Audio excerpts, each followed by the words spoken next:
건강톡톡 시간입니다. 두통약을 먹어도 쉽게 좋아지지 않고 메스껍고 토하기까지 하는 편두통, 우리 삶의 질을 급격히 떨어뜨리는데요. 네, 시간 지나면 괜찮겠지 방치하다가 편두통 진단 받기까지 평균 10년이 걸린다고 합니다. 그냥 두통하고는 어떻게 다른 건지 박광식 의학 전문 기자와 함께 알아보도록 하겠습니다. 박 기자, 저도 편두통하면 그냥 한쪽 머리가 아픈 게 편두통이다 이렇게 생각했는데 이게 이름이 가진 선입견이 있네요. 예, 그렇습니다. 편두통이 사실은 편두통이 아닌 건데요. 그 증상을 보면요. 꼭 한쪽 편에만 생기는 두통이 아니라 이렇게 양쪽에 생기는 경우도 있습니다. 한번 3D 그래픽 화면 보시면서 한번 살펴보겠습니다. 실제로 이 편두통 환자의 절반 이상은요. 머리 양쪽에 이렇게 통증이 있습니다. 증상을 보면요. 두통만이 아닌데요.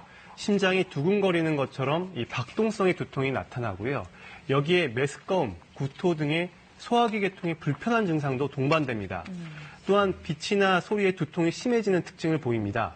일부 환자는 두통이 발생하기 전에 빛이 번쩍이는 증상이나 발음, 장애 같은 어떤 전조 증상을 경험하기도 합니다. 이렇게 편두통이 한번 오면 삶의 질을 크게 떨어뜨리는데요. 문제는요, 이 대한두통학회 조사에 따르면 앞선 증상을 처음 겪은 뒤로부터 실제 편두통을 진단받기까지 평균 10년 이상 걸렸다는 점입니다.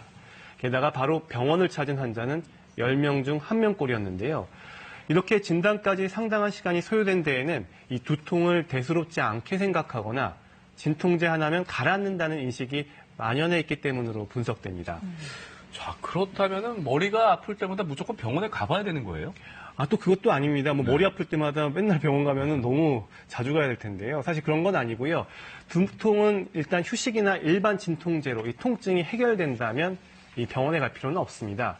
하지만 일반 진통제로 두통이 쉽게 가라앉지 않아 일상생활에 방해가 될 정도라면 정확한 진단과 치료를 받아야 합니다. 또 한 달에 8번 이상 두통이 발생한다면 병원을 방문하는 것이 좋습니다. 이 반복되는 두통을 방치할 경우 두통 횟수가 또 늘어나고 강도가 심해지는 편두통이 올 수 있기 때문입니다. 게다가 진통제에 의존해 과다 복용하면요.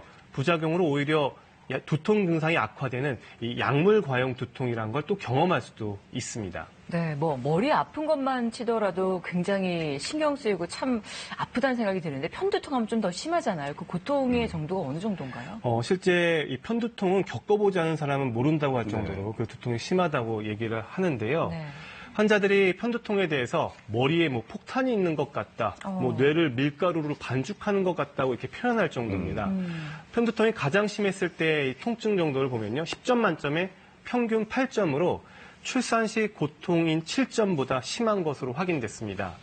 평소에도 한 70% 이상의 환자가 일상생활에 제한을 받는 5점 이상의 통증이 있다고 답할 정도인데요. 이렇다 보니 환자들은 편두통 때문에 한 달에 이 4일 이상 학습 또는 작업 능률이 절반 이하로 감소한 것으로 이렇게 드러났습니다. 증상이 심해서 결석이나 결근한 적도 한 달에 하루꼴이었고요.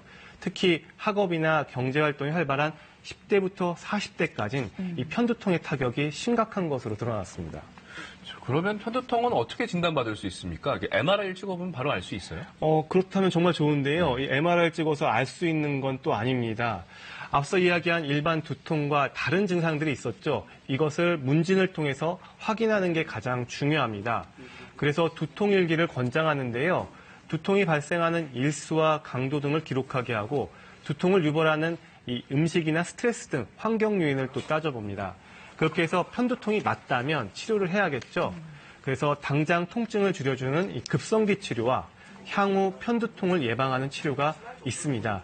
일반 두통과 달리 예방 치료가 있다는 게 좀 특이한데요. 약물 치료를 해도 이 편두통이 효과적으로 치료되지 않거나 일상생활을 못할 정도라면 예방적으로 약물을 드시는 게 좋습니다. 네, 또 궁금한 게 약물로는 그러면 치료가 또 가능한 건가요? 그리고 일상생활에서는 어떤 걸 또 조심해야 되는지 궁금하네요. 네, 일단 편두통은 완치는 어렵습니다. 네. 그래서 다만 이 적절한 치료와 함께 생활 습관을 조절하면 일상생활에 지장을 받지 않을 만큼 증상이 개선될 수가 있습니다. 그래서 편두통을 이 당뇨병처럼요, 만성질환으로 인식하고 꾸준히 관리하는 노력이 필요합니다. 일상생활의 주의점 물어보셨는데요. 이 편두통을 유발할 수 있는 요인들을 피해야겠죠. 첫째는 스트레스를 최소화할 수 있는 이 환경을 조성하는 것이 중요하고요. 네.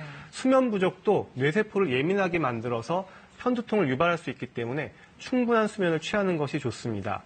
커피도 자주 마시다가 잠시 중단할 때 금단 증상이 나타나서 두통을 유발할 수가 있습니다. 그래서 전문가들은 하루 한두 잔 이내로 마실 것을 권하고요. 마지막으로 환자마다 다를 수는 있지만 와인이나 육가공품, 피클 등으로 편두통이 유발되는 경우가 많아서 이런 성분들이 함유된 음식들은 되도록 피하는 게 좋다고 말합니다. 네, 건강 톡톡 오늘은 편두통에 대해서 살펴봤습니다. 잘 봤습니다.